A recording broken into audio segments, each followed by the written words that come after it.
Welcome back, everyone. We're going to talk about the entire history of Japan. Um, yeah, that's the intro. We're going to talk about Japan. Glad you guys are here. Let's jump right in.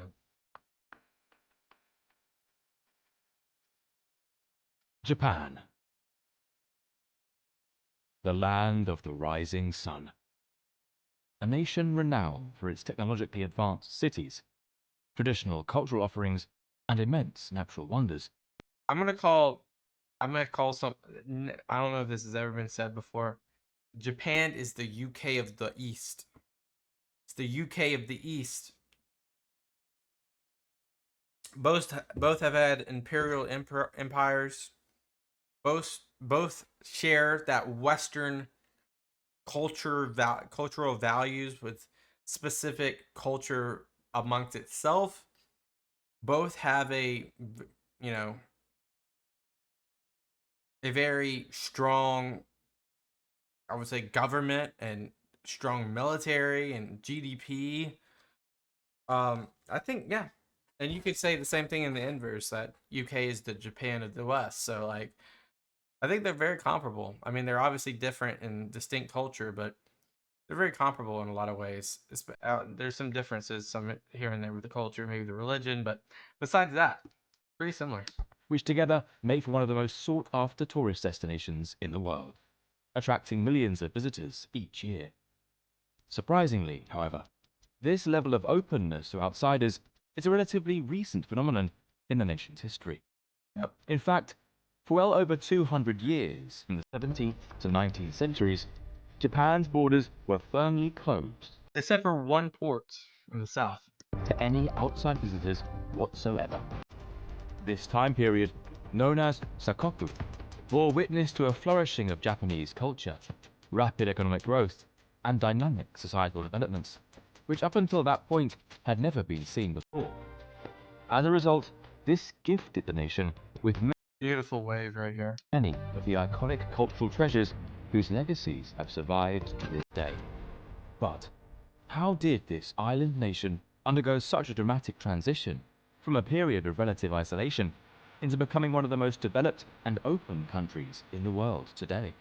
The West got involved, This is the history of Japan. as always. All of our videos are now available to watch ad-free over on our Substack page. You can also read along to the original scripts, as well as listen to the audio narration as podcasts, by following the link in the video description below and subscribing with your email. Thank you. The archipelago of islands that make up the modern nation of Japan have been inhabited for the best part of 40,000 years, with the first human settlers migrating there from mainland Asia. These early inhabitants brought skills such as agriculture and metalworking with them, which laid the groundwork for the establishment of permanent settlements and eventually the earliest kingdoms. By the 3rd century AD, a significant portion of southern Japan had coalesced into a centralized power structure based around the Yamato region, which was ruled under a system headed by a monarch known as the emperor. Much of Japan's early history would be shaped and influenced by cultures from the Asian mainland, Mainly China, Korea. with Buddhism being introduced to the region in the year 552 Joseon. from Korea, and later in 645, a series of reforms, known as the Taika reforms, being implemented to remodel the political landscape of the country and mirror the Chinese system based around an imperial court.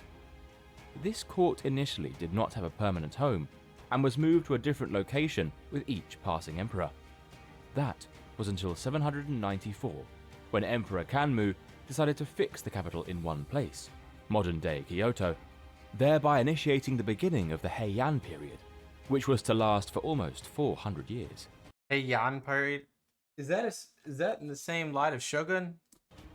Over time, however, the imperial court became grandiose and too focused on internal politics, neglecting proper governance of the country outside of the capital, and greatly weakening its own authority.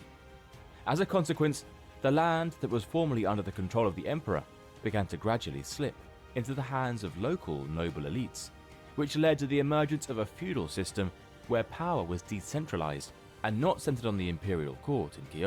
So that's when the shogunates take place. Kyoto.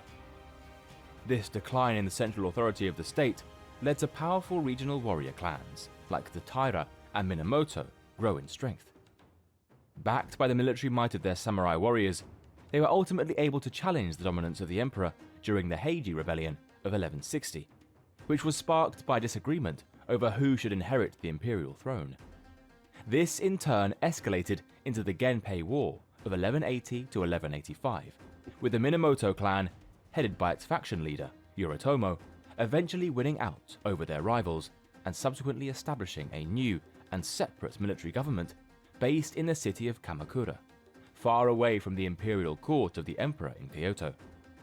Yoritomo was able to go further and convince the emperor Go-Toba to grant him the title of shogun, That's where it starts. or Okay. Great General, in 1192, Great general. effectively Okay. making him the de facto ruler of all Japan, Oh. and initiating a period of military rule called the shogunate that was to last for the next 700 years. Now it's all coming back. The to fighting me. abilities of the samurai would soon be put to the test once again at the beginning of the 13th century, when one of the largest empires in history The Mongols are invading, but they didn't even get to the land though. They died in the typhoon.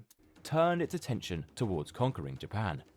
In 1265, the Mongol Empire, headed by Kublai Khan, demanded that Japan submit to him as a vassal state. No. But after receiving no response, the Mongol leader began to plan a full-scale invasion of the country. The Mongol forces landed on the island of Kyushu in 1274 and met a determined, although significantly smaller force of samurai in battle. I didn't know they landed. Despite being severely outnumbered, the tide turned in favor of the Japanese defenders when a powerful typhoon, called the Kamikaze, or Divine Wind, suddenly swept through the region and destroyed practically all of the Mongol fleet. Is that where the lore of the kamikaze begins? That's really interesting. The Mongols attempted a second invasion in 1281, but remarkably faced the exact same outcome as what had befallen their predecessors some 7 years earlier, with their I missed that. suddenly swept through the region and destroyed practically all of the Mongol fleet. The Mongols attempted a second invasion in 1281, but remarkably faced the exact same outcome as what had befallen It's just like the Romans versus the Punics, right? It literally happened twice. their predecessors some 7 years earlier, with their forces being wiped out by yet another typhoon. Although they had successfully seen off the threat of invasion, Japan's defensive efforts had nevertheless almost bankrupted the treasury of the shogunate, and consequently, many of the samurai were not paid for their services. This greatly soured relations between the military government and the samurai clans, and so, in 1333, Emperor Go-Daigo launched a coup with the aim of restoring power to reside with him as emperor and the imperial court in Kyoto. Despite being successful in this endeavor, this state of affairs did not last long. For just 5 years later in 1338, Go-Daigo himself was overthrown in another coup, which restored the power of the shogun under the new leadership of Ashikaga Takaichi. Okay, so we've had a shogunate, we've had a coup, and now it's restored.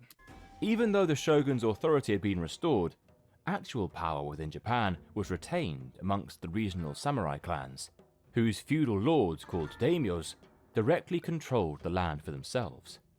These clans would often forge alliances and plot against one another to alter the balance of power within the country as they saw fit, which more often than not resulted in open civil war.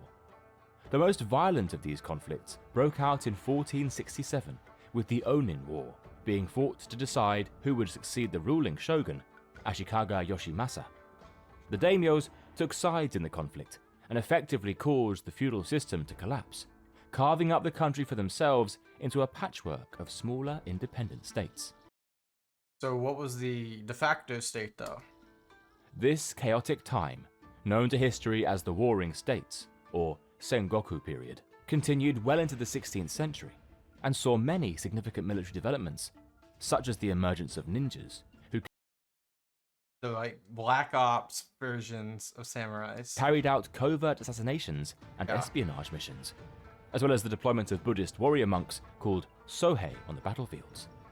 Although a paradigm shift in the fighting occurred in 1543, when a Portuguese trading ship Uh-oh.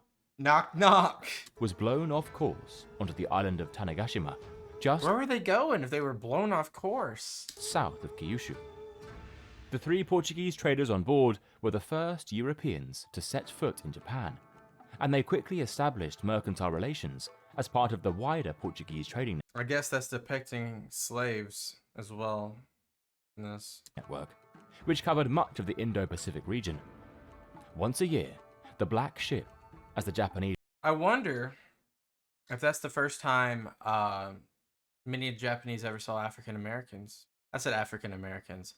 That's a whiff. Africans. of the Indo-Pacific region.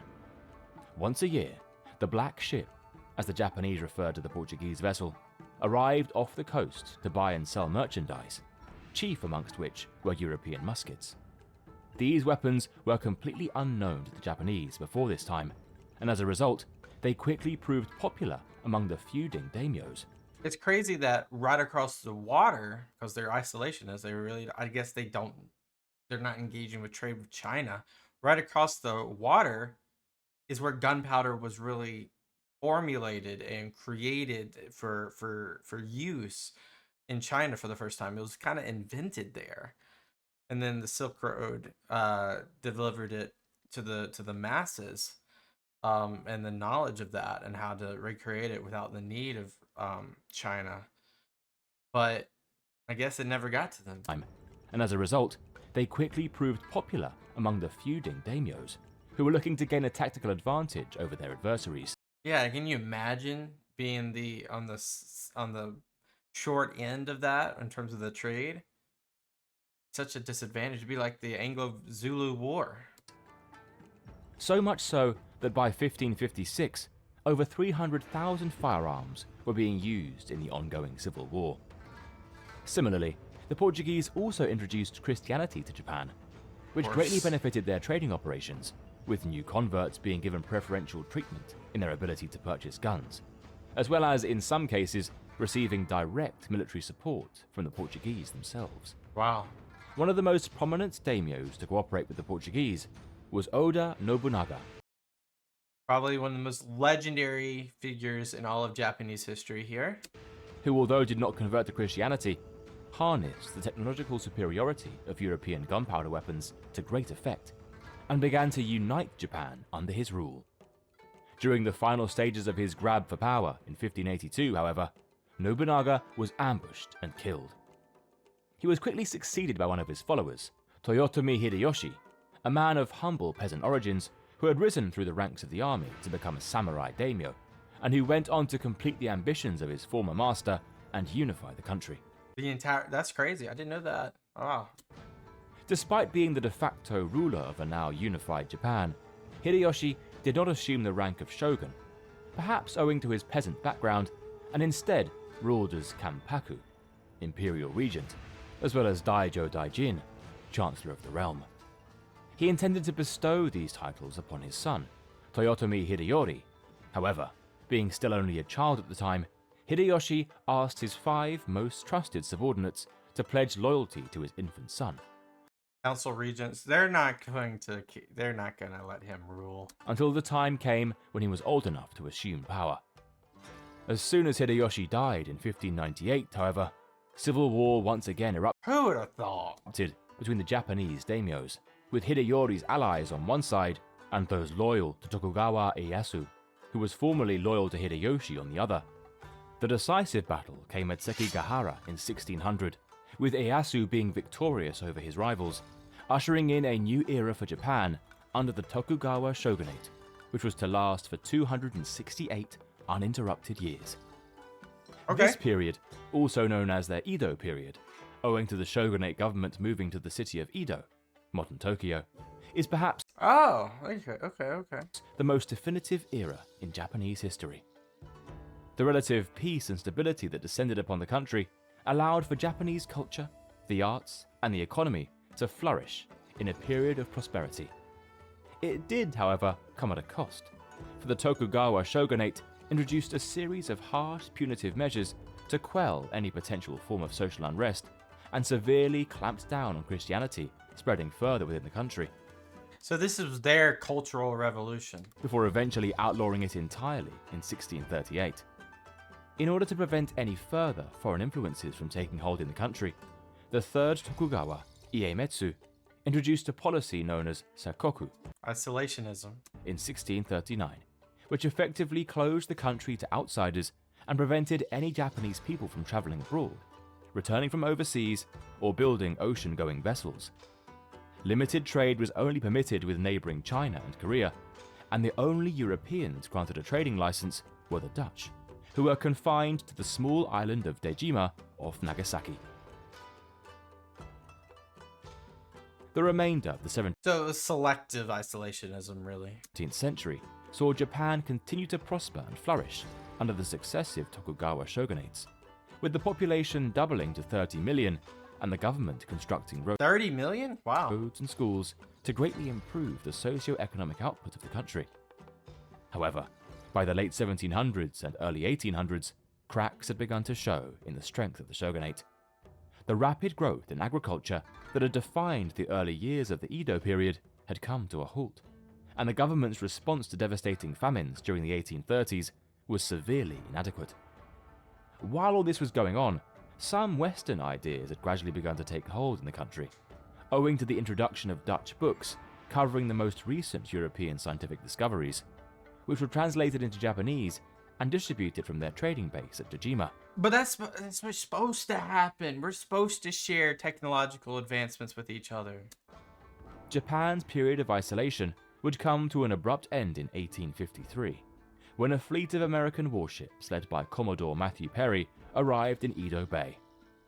The US government wished to open Japan's ports to international We demanded, actually. We were quite harsh. trade, and was prepared to use military force to secure this goal if necessary. Yeah, we wished. Being We wished unable it to be match the true. superior firepower of the US forces, the shogunate reluctantly agreed to Perry's demands and opened up the country to American commercial interests, later extending this policy to other Western powers, such as Britain and Russia. This seeming capitulation to the Western powers angered many within Japan, particularly those from the southern provinces of Choshu and Satsuma. They quickly formed an alliance and, in 1868, convinced the young Emperor Meiji to issue a decree calling for an end to the Tokugawa shogunate. The armies of Choshu and Satsuma then marched on Edo, leading to the Boshin War and ultimately the downfall of the shogunate. Dang. The emperor subsequently regained supreme power over the country, marking a significant shift in Japan's governance. In 1869, the imperial court relocated to Edo, which was renamed Tokyo, and formally That's why it was renamed, because it's a new administration. Okay. signaled the start of the Meiji Restoration. This would witness Japan embark on a new journey towards modernization, aiming to become a fully fledged nation-state on par with the Western powers. Under the Meiji government, priority was given to modernizing infrastructure, with the introduction of railways, telegraph lines, as well as a universal education system, and lifting the ban on Christianity. This is very, very similar to like the Russian Revolution then. The government also enlisted the expertise of hundreds of advisors from Western nations, who shared their knowledge in various fields, such as mining, banking, law, and transportation, to help further Japan's modernization efforts. One particular area of focus was The military. on the military, which underwent a significant adoption of the latest Western tactics and technologies. In 1877, this updated army was deployed to quell the Satsuma rebellion, which had broken out due to the grievances of local samurai who had seen their roles as the nation's traditional fighting force become obsolete in the face of a modern standing army. Japan's new military might was also put to use in expanding the nation's territory overseas, in an attempt to replicate the colonial possessions of many of the Western powers of the time. After securing control over Hokkaido and annexing the Ryukyu Islands, Japan turned its attention towards China and Korea. In the First Sino-Japanese War of 1894 to 1895, Japan's highly motivated and well-led forces achieved a stunning victory over the larger military of Qing China, successfully annexing Taiwan as a result. Yeah. That's crazy to see Taiwan all that early. Can't remember when if Japanese were expelled from this area, because obviously after the Chinese Civil War, I think it was like 1950 49, something like that, where you'll have Chiang Shek and crew, Chiang Yang Shek, I think that's his name, and the regular prior, not I would can't say regular, you know what I'm talking about. The old China go to Taiwan because the island hopping campaign that Japan did during the World War II period. I wonder if they've already had that island. Let's find out.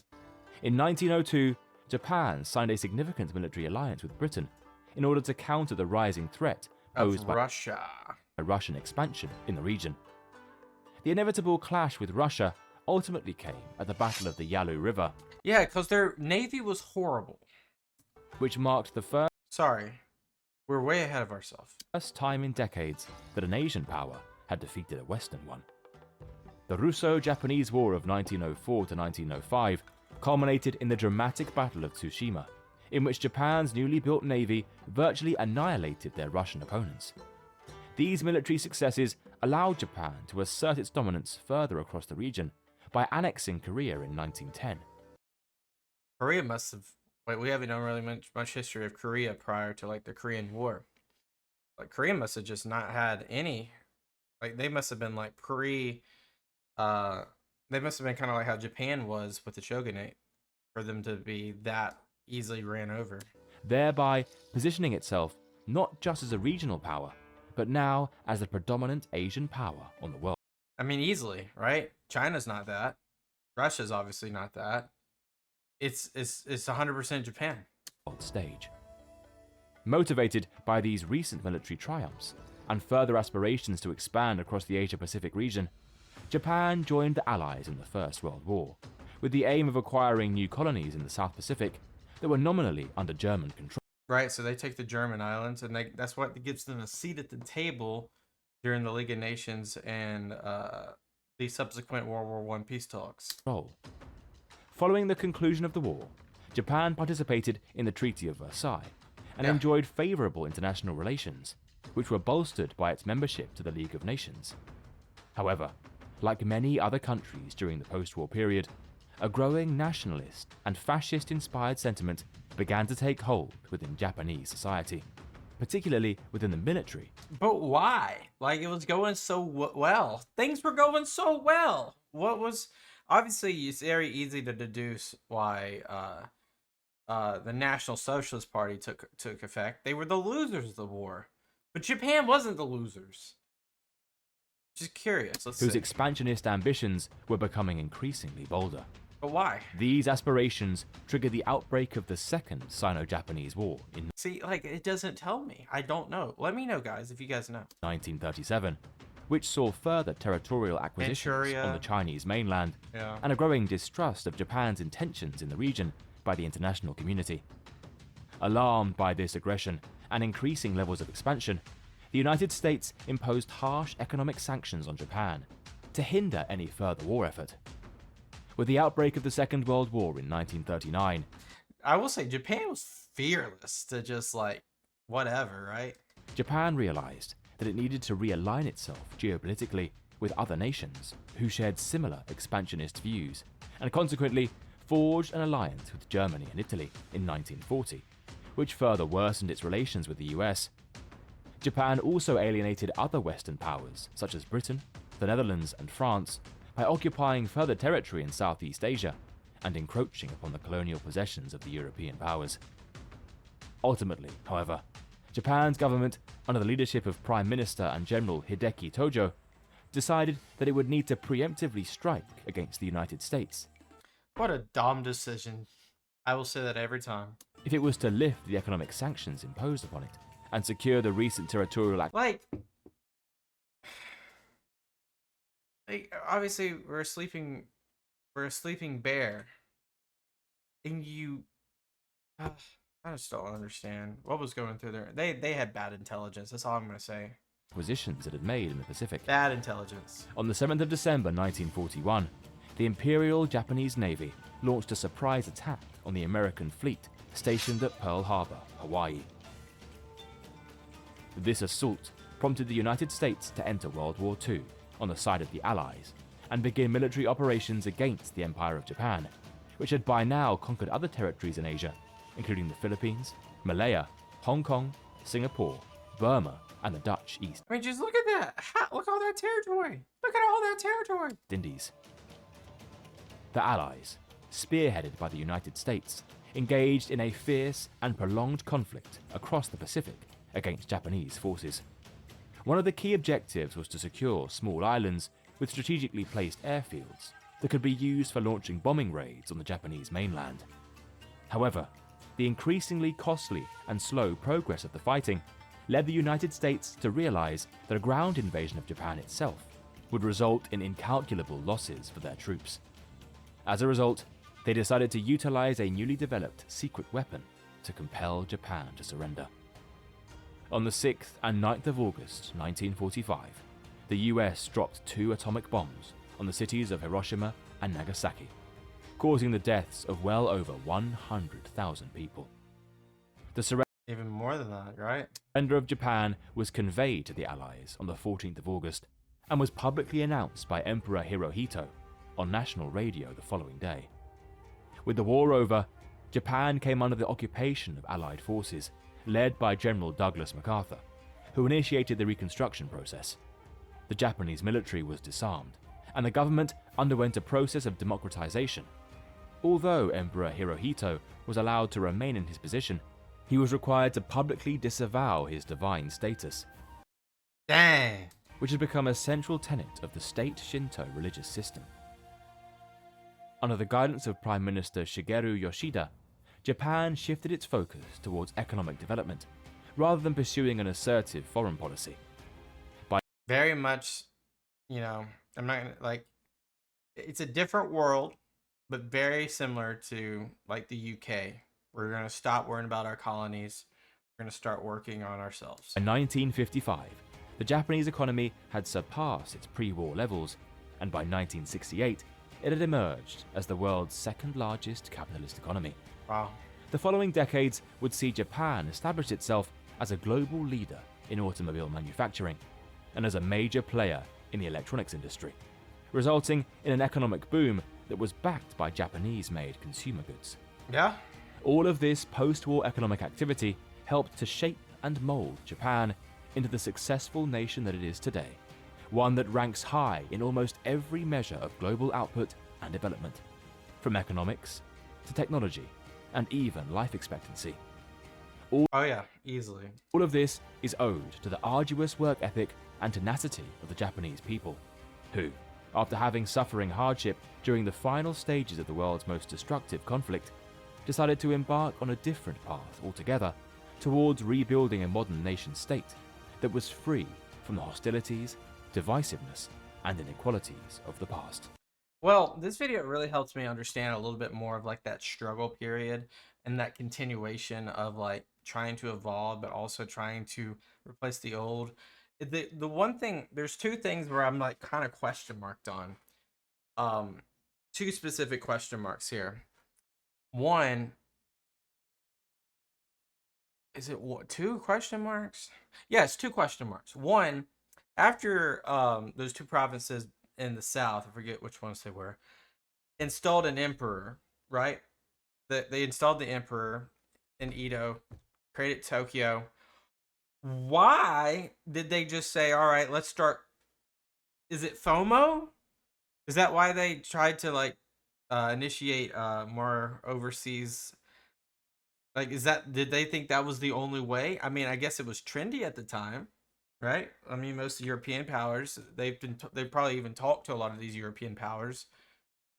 They're doing it. Why don't we do it? We're superior to these other Asiatic countries. We could easily overtake them, and then we will grow, and we will be empire, and we will be very, very legendary. Or So that's one question.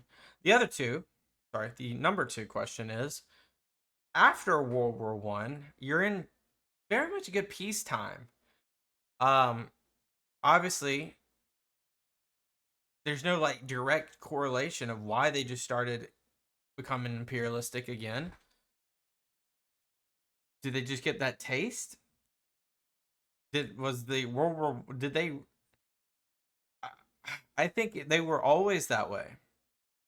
That it had to be like it had to be that way. That's the only explanation I can think of, from like the original Japanese Sino War to being able to take those islands from Germany in that power vacuum. That was just opportunism. That wasn't. I don't think that was really like a global let's all defeat Germany, hoorah. I think it was really a power vacuum. They just took advantage of it, and now they get a seat at the table where the rest of the globe. And now it's it's it's a shade. It's a facade. They're not really. They're part of the League of the Nations. They don't care at that point. At that point, I don't think they really cared about defeating global fascism. Sorry, it wasn't even fascism at the time. Global threats from places like Germany or Russia or whatnot.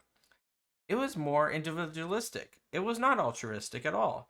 And they used that power vacuum to then put up a screen, and then their screen would just devolve as they entered China. Nobody did anything, by the way, when they invaded China in 1937. I think that's when they did it. Nobody really did anything. Like there was a little bit of here and there, like you shouldn't do that, but it was like the Russo-Ukraine War of 2022. There wasn't a lot done. There wasn't a lot done. It just happened. But the Russo-Ukraine War probably had even more aid than what China got. So then that was a stepping stone to just easily embark on their island hopping campaign, which was probably much easier to do their island hopping campaign than to effectively hold their weight in China for the entire war. Which shows when Russia invades later on through Manchuria at such breakneck speeds, why they came to the table a lot quicker versus how they hesitated whenever we dropped bombs in Hiroshima and Nagasaki. Nevertheless, Japan's a great country, an amazing country. I can't say enough about your history, your customs, what you've brought to the global world. The global world, that doesn't make sense. Whether it be the innovations or, like I said, the culture, the food, the entirety of Japanese like being, it's just amazing. It's amazing to see a country just continuously evolve and adapt and be one of the biggest countries in the world when it comes to GDP, when it comes to life expectancy, when it comes to so many things.